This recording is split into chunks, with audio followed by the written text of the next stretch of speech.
नमस्कार, मैं हूं शुभ मिश्रा और आप देख रहे हैं न्यूज 18 बिहार झारखंड का खास बुलेटिन। खबर एक मिनट में देखिए बिहार झारखंड की तमाम बड़ी खबरों का विश्लेषण।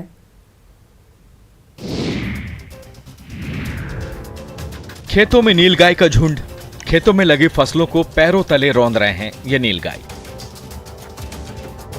दर्जनों की संख्या में पहुंचकर ये नीलगाय मेहरवा और नौतन प्रखंड के खेतों में पहुंचते हैं और किसानों की मेहनत को बर्बाद कर देते हैं। सिवान के किसान नीलगाय के आतंक से परेशान हैं, खासकर मेहरवा और नौतन के किसान। खेतों में लगी रबी की फसल, सरसों की फसल को ये नीलगाय बर्बाद कर रहे हैं। दर्जनों की संख्या में खेतों में मौजूद इस नीलगाय को हटाने में यहाँ के किसानों को डर लगता है। नीलगाय को लेकर यहाँ के किसान कई बार वन विभाग से शिकायत भी कर चुके हैं, लेकिन किसानों की शिकायत पर अब तक कोई सुनवाई नहीं की गई है। झुंड का झुंड जो है नीलगाय जो है आता है, 100 की संख्या में सब आते हैं और आकर के और सारे फसलों को जो है बर्बाद कर देते हैं। नीलगाय के आतंक से इलाके के किसानों ने गन्ना, मूंग, मक्के की खेती करना पहले से ही बंद कर रखा है और अगर नीलगाय का आतंक ऐसा ही रहा तो लोग अब अन्य फसल भी लगाने से डरेंगे।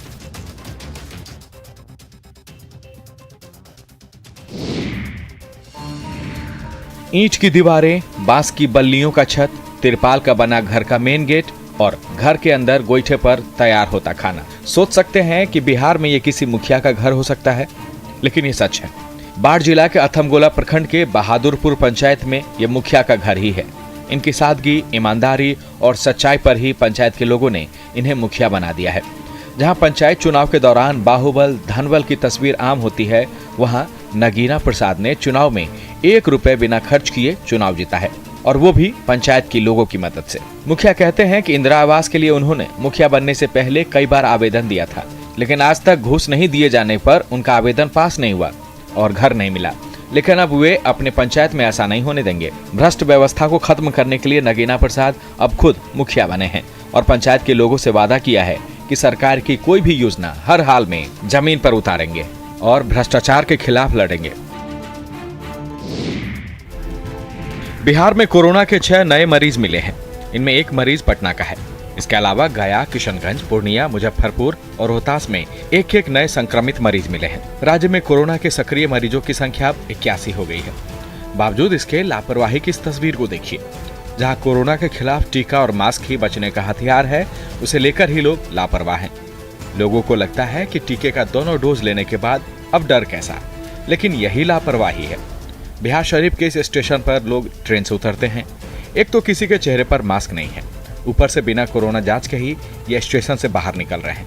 ये हाल तब है जब राज्य में कोरोना का ग्राफ लगातार बढ़ता ही जा रहा है। देख रहे हैं कोरोना का जो है बढ़ रहा है। मास्क लगा रहा था मैं। तो आप इस समय मास्क लगाते हैं, खास करके पॉकेट में रखते हैं मास्क? नहीं, मास्क उतारने समय जेब में रखा है। मास्क नहीं पहनना लोगों को भारी पड़ सकता है। इस तरह की लापरवाही से राज्य में फिर कोरोना का रूप विकराल हो सकता है। अपील है कि मास्क जरूर पहने, दूसरे को भी मास्क पहनने की अपील करें। छपरा में शराब के कारोबार पर नकेल कसने के लिए ताबड़तोड़ कार्रवाई की जा रही है। उत्पाद विभाग की टीम ऐसे कठिन जगहों पर पहुंचकर भी कार्रवाई कर रही है जहां का रास्ता काफी कठिन है। सोनपुर के दियारा इलाके की इस तस्वीर को ही देख लीजिए, जहां नाव पर सवार होकर उत्पाद विभाग की टीम जा रही है शराब की भट्टियां ध्वस्त करने। सूचना थी कि गिरा इलाके में बड़े पैमाने पर शराब बनाई जा रही है। फिर क्या, टीम नाव पर सवार होकर गिरा इलाके पहुंची, जहां दर्जनों शराब भट्टियों को ध्वस्त किया गया। हालांकि मौके से किसी की भी गिरफ्तारी नहीं हुई। सोनपुर दियारा क्षेत्रों में अवैध शराब की भट्टियों को तोड़ा जा रहा है और ये लगातार दियारा क्षेत्रों में हमारी कार्रवाई चल रही है, जिससे कि किसी तरह की अप्रिय घटना न घटे जिले में। इधर उत्पाद विभाग की टीम ने मशरक के बंसोही चेक पोस्ट के पास ट्रैक्टर से भारी मात्रा में विदेशी शराब बरामद किया है। शराब तस्कर ट्रैक्टर के अंदर गुप्त तहखाना बनाकर शराब की तस्करी की फिराक में थे, लेकिन उत्पाद विभाग की टीम ने तस्करों को रंगे हाथ पकड़ लिया। दूसरे को नसीहत और खुद मियां फजीहत, कुछ ऐसा ही हाल है सासाराम के सदर अस्पताल का, जहां मरीजों की जिंदगी भगवान भरोसे है। तस्वीर ट्रॉमा सेंटर की है, जहां अंधेरा पसरा हुआ है। अस्पताल में लोगों की भारी भीड़ है और टॉर्च की रोशनी का फोकस मरीज पर है। आप तस्वीरों में देख सकते हैं कि मोबाइल की रोशनी में यहां मरीजों का इलाज किया जा रहा है। अस्पताल में जब बिजली चली गई और जनरेटर स्टार्ट नहीं हुआ, तो ऐसे में डॉक्टर साहब मोबाइल की रोशनी में ही मरीज का इलाज करना शुरू कर दिए। मरीज के परिजन मोबाइल की लाइट दिखा रहे हैं और डॉक्टर साहब अंधेरे में ही मरीज की नब्ज को टटोल रहे हैं। बता दें कि अस्पताल में बिजली गुल होने के बाद जनरेटर की व्यवस्था है, लेकिन आए दिन जनरेटर संचालक लापता रहते हैं, जिस कारण बिजली कटने के बाद समय पर जनरेटर चालू नहीं होता है और लापरवाही के कारण कुछ इसी तरह की समस्या उत्पन्न हो जाती है। अब ऐसे में मरीज को धरती के भगवान के इस अद्भुत इलाज से भगवान ही बचाए। पूर्वी चंपारण में ऑर्केस्ट्रा के नाम पर देह व्यापार करने के काले कारनामे का बड़ा खुलासा हुआ है। चाइल्ड केयर नाम की संस्था की खबर पर दरपा थाना पुलिस ने बख्तौरा गांव में छापेमारी कर 17 डांसर्स को बरामद किया है, जिसमें 4 नाबालिग बताई जा रही है। बरामद सभी नर्तकियां बंगाल की रहने वाली हैं और इनसे ऑर्केस्ट्रा के नाम पर जिस्म का धंधा कराया जाता था। शिकायत के बाद पुलिस ने छापेमारी की, लेकिन ऑर्केस्ट्रा संचालक फरार हो गया। 17 लड़कियों को दरपा थाना ने बख्तौरा गांव से बरामद किया है। अब इन लड़कियों को मोतिहारी के सदर अस्पताल में लाया गया है और इनका मेडिकल जांच कराया है। पुलिस को सूचना थी कि यहाँ लड़कियों को देह व्यापार करना होता है, जिसमें नाबालिग लड़कियाँ भी हैं और बंगाल से लाकर इनका यहाँ पोखरित इनसे कराया। फिलहाल डांसर्स को पुलिस ने मोतिहारी के सदर अस्पताल में मेडिकल जांच के लिए भेजा है। जांच और न्यायालय में दर्ज बयान के बाद ही पूरे मामले का खुलासा हो सकेगा। शेखपुरा नगर परिषद क्षेत्र के इंदाई मोहल्ला स्थित बस स्टैंड के पीछे जमीन पर पिछले 25 साल से 200 महादलित परिवार झुग्गी झोपड़ी बनाकर रह रहे हैं। नगर परिषद की ओर से स्लम एरिया के तहत बिजली, पानी सहित इन लोगों का आधार कार्ड, वोटर कार्ड भी बनाया गया। बावजूद इसके सदर सीओ ने सभी महादलित परिवार को नोटिस भेजकर जमीन खाली करने का आदेश दिया है। साथ ही चेतावनी दी गई है कि अगर आदेश का पालन नहीं किया जाएगा तो कानूनी कार्रवाई की जाएगी। सरकारी आदेश पर महादलित लोग परेशान हैं कि साल भर जिस घर में रहे इसी पते पर आधार कार्ड, वोटर कार्ड बना, उसे छोड़कर इस ठंड में जाएं तो जाएं कहां। ठंडा के समय है, छोटा छोटा बाल बच्चा है, रोज खाइए रोज कमाइए, कने जब घर बनेंगे। चिंता अब यह है कि इस ठंड में अपने छोटे छोटे बच्चों के साथ रात कैसे गुजारेंगे। इन्हें भूख के साथ आशियाने की चिंता सता रही है।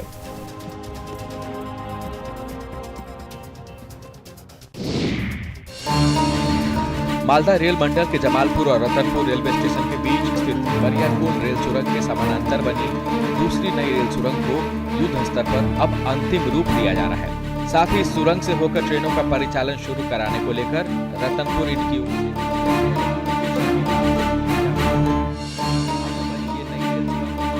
से बिल्कुल अलग है। नवनिर्मित दूसरी नई रेल सुरंग का अभी वाल पुट्टी का काम चल रहा है। सुरंग के अंदर तमाम हिस्सों की पुताई चल रही है और इसके बाद पूरे सुरंग का रंग रोगन भी किया जाएगा। साथ ही सुरंग में बेहतरीन लाइट की व्यवस्था भी की जाएगी। मुंगेर के लोगों में इस बात की खुशी है कि इस नई रेल सुरंग के बन जाने से यहां से पहली बार राजधानी, तेजस एक्सप्रेस जैसी ट्रेनें भी चलेंगी। सुरंग की लंबाई 341 मीटर, चौड़ाई 7 मीटर और ऊंचाई 6.10 मीटर है। नए साल के शुरुआत में नई सुरंग होकर राजधानी, तेजस जैसी ट्रेनों का परिचालन होगा।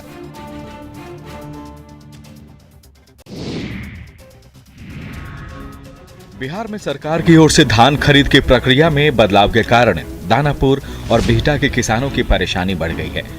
धान खरीद के नए नियम के अनुसार पैक समितियों को केवल अरवा चावल की खरीद नहीं करने का निर्देश दिया गया है, जिसके कारण बिहटा और दानापुर के किसान परेशान हैं और सरकार के इस फैसले का विरोध कर रहे हैं। जिले के किसानों का कहना है कि सरकार के इस निर्णय ने जिले में धान खरीद की प्रक्रिया को धीमा कर दिया है। इस कारण लोग अपना धान बिचौलियों को बेचने पर मजबूर हो रहे हैं, जिसके कारण उन्हें आर्थिक नुकसान हो रहा है।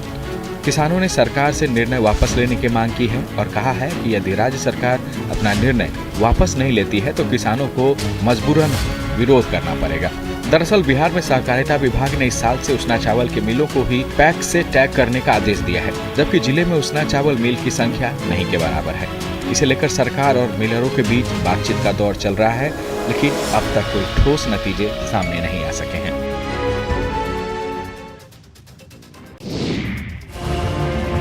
गिरिडीह के गांवा थाना क्षेत्र के चिहुटिया गांव में राजेंद्र साहब की राशन दुकान में शॉर्ट सर्किट से अचानक आग लग गई। देखते ही देखते आग ने ऐसा विकराल रूप ले लिया कि दुकान में रखे सारे सामान और नगद जलकर राख हो गए। वहीं पूरा दुकान जल जाने के कारण लाखों की क्षति भी हुई है। आगजनी की इस घटना में दुकानदार के भाई धर्मेंद्र साहब मामूली रूप से झुलस भी गए हैं। दुकान के मालिक ने बताया कि जब वे दुकान में बैठे थे उसी समय शॉर्ट सर्किट हुआ, जिसके बाद अचानक आग लग गई। जब तक उनका ध्यान उस पर जाता तब तक सब कुछ जलकर राख हो चुका था। किसी तरह वे लोग दुकान से अपनी जान बचा कर निकले। शॉर्ट लग गया, बिजली के चक्कर अधिक क्या हुआ, शॉर्ट लग गया, घर में क्या हुआ, अब लाइन पूरा ही हो गया। हमको पैर में पूरा धार लिया। 4-5 लाख रुपया का पूरा दुकान में सामान था, फ्रिज से साफ था भैया, सब माल एकदम पूरा भर्ती था और सब जल गया भैया। ग्रामीणों की ओर से मशक्कत के बाद आग पर काबू पाया गया।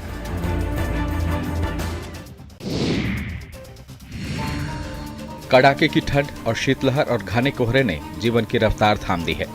मुंगेर में लगातार कई दिनों से तापमान में गिरावट जारी है। पछुआ हवा और शीतलहर के कारण लोगों को बाहर निकलने में परेशानी हो रही है।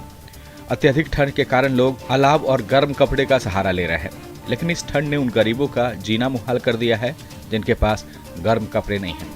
शीतलहर से लोग परेशान हैं। ऐसे में सड़कों के किनारे ठंड से ठिठुरते लोगों की परेशानी जानने के लिए मुंगेर डीएम नवीन कुमार सड़कों पर निकले। उन्होंने रैन बसेरा और स्लम एरिया का जायजा लिया और जरूरतमंदों के बीच कंबल का वितरण किया, जिसके बाद सड़क किनारे गुजर बसर करने वालों को थोड़ी राहत महसूस हुई। घर तक जाके उनको कंबल दे रहे हैं और उनसे उनकी व्यथा भी पूछ रहे हैं कि और वो क्या कर सकते हैं, किस तरह का रोजगार उनको हम लोग उपलब्ध कराएं ताकि उनकी जो आर्थिक स्थिति और समृद्ध हो। डीएम के इस पहल की हर तरफ तारीफ हो रही है। वहीं डीएम नवीन कुमार ने जिले के विभिन्न प्रखंड के अधिकारियों को जरूरतमंद लोगों के बीच कंबल मुहैया कराने का निर्देश दिया है।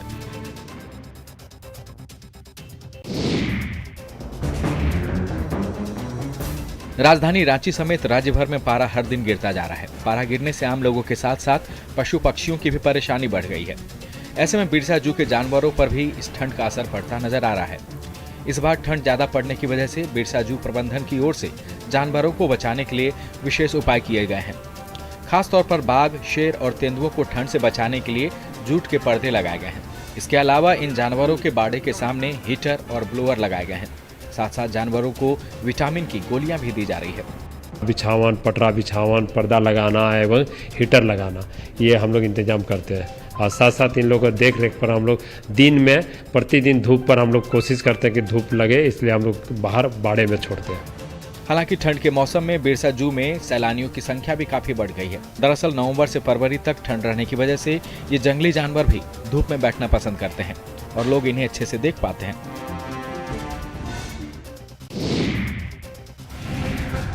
जंगलों में लकड़ी काट रहे ये बच्चे, सिर पर लकड़ी का बोझ उठाए ये बच्चे राज्य के वित्त मंत्री रामेश्वर उरांव के विधानसभा क्षेत्र के बच्चे हैं। जिन बच्चों के कंधे पर स्कूल का बैग होना चाहिए था, वे बच्चे लकड़ियों का बोझा लेने को मजबूर हैं।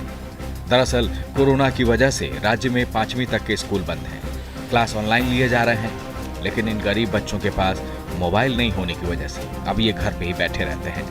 अब घर की आर्थिक स्थिति ठीक नहीं है तो इनके माता पिता लकड़ी काटने के लिए इन्हें जंगलों में साथ लेकर जाते हैं। कुछ लकड़ियों का जलावन में इस्तेमाल होता है और कुछ लकड़ियों को ये बेच देते हैं। वित्त मंत्री के इलाके में अगर बच्चों को जंगलों में लकड़ी काटनी पड़े तो सवाल उठेंगे। पढ़ाई से दूर ये बच्चे जंगलों में लकड़ी काटने को मजबूर हैं। स्कूल बंद रहने से घर में बैठने से बेहतर ये बच्चे जंगलों में लकड़ी काटने चले जाते हैं।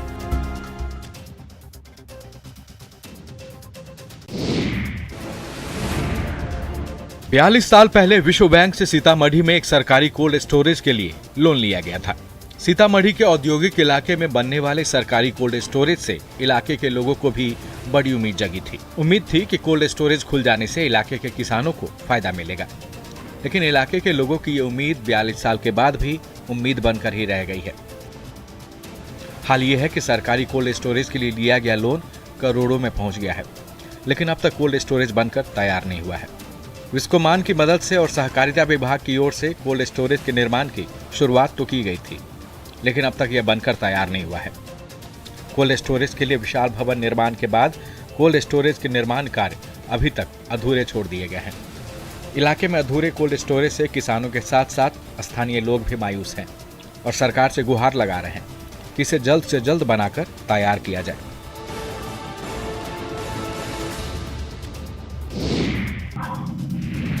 झारखंड में हाशिए पर पड़ा नागपुरी फिल्मों का सूना संसार अब रंगीन होता नजर आ रहा है। पिछले हफ्ते रांची के पॉपकॉर्न मल्टीप्लेक्स में लगी नागपुरी फिल्म रांची रोमियो का जादू दर्शकों के सिर पर कुछ ऐसा चढ़ा कि उसी दौरान मल्टीप्लेक्स में लगी सलमान और अंशुमन खुराना की फिल्में भी कमाई के मामले में पीछे छूट गई। करीब एक हफ्ते तक मल्टीप्लेक्स में लगी इस फिल्म ने जबरदस्त कमाई की। रांची रोमियो फिल्म का बजट 20 लाख रुपए है। इस फिल्म की सारी शूटिंग झारखंड में हुई है और इसके 90% कलाकार भी झारखंड के ही हैं। दरअसल नागपुरी फिल्मों के दर्शक आज भी संख्या में काफी कम हैं। रांची रोमियो के साथ भी कुछ ऐसा ही हुआ। इस फिल्म को लगाने के लिए कोई भी मल्टीप्लेक्स तैयार नहीं था। हर शो के लिए 10,000 रुपए मांग की गई। इसके बाद पॉपकॉर्न मल्टीप्लेक्स में हर शो में 50% पर बात हुई, तब जाकर फिल्म सिनेमा हॉल में लग पाई। और फिलहाल वक्त हो चला है एक छोटे से ब्रेक का।